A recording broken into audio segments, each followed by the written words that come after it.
Peu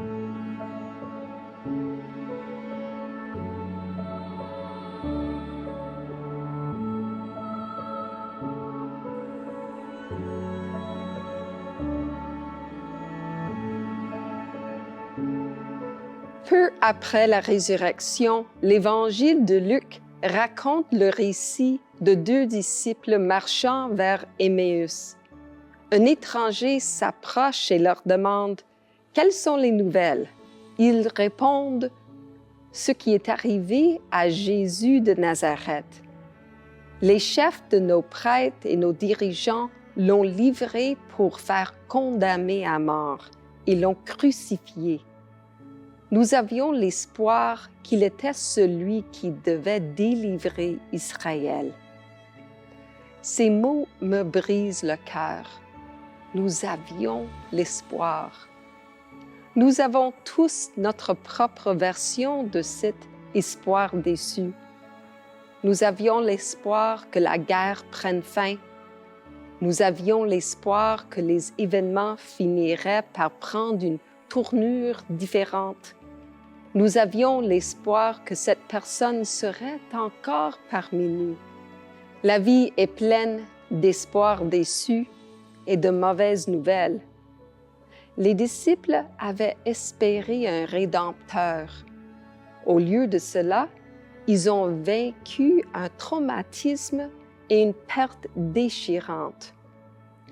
Puis, leur sont venues des nouvelles déroutantes, dont ils étaient presque sûrs étaient fausses.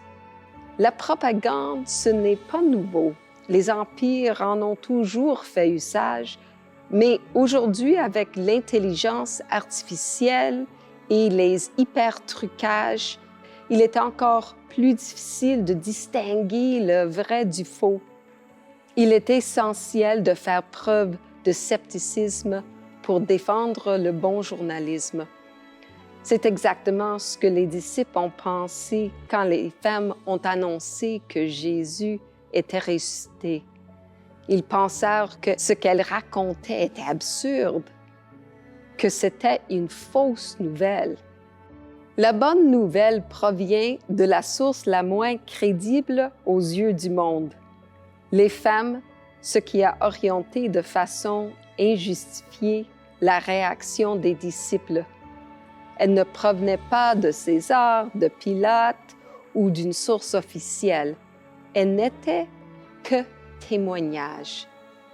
Donc, Pâques, c'est de mauvaises nouvelles, des nouvelles déroutantes, peut-être même de fausses nouvelles.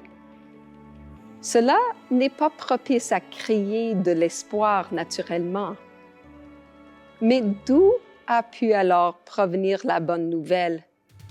Pas des lapins en chocolat, aussi fantastiques soient-ils. La bonne nouvelle est venue d'une petite communauté de gens qui ont rencontré le Christ ressuscité et qui ont cru que la mort a été vaincue et que l'injustice n'avait pas triomphé.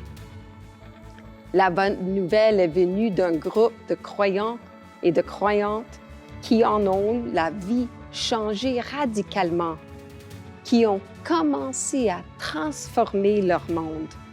Aujourd'hui, en tant que disciples de Jésus, le Christ ressuscité, nous continuons d'incarner et de propager la bonne nouvelle. Le Christ est ressuscité. Il est vraiment ressuscité.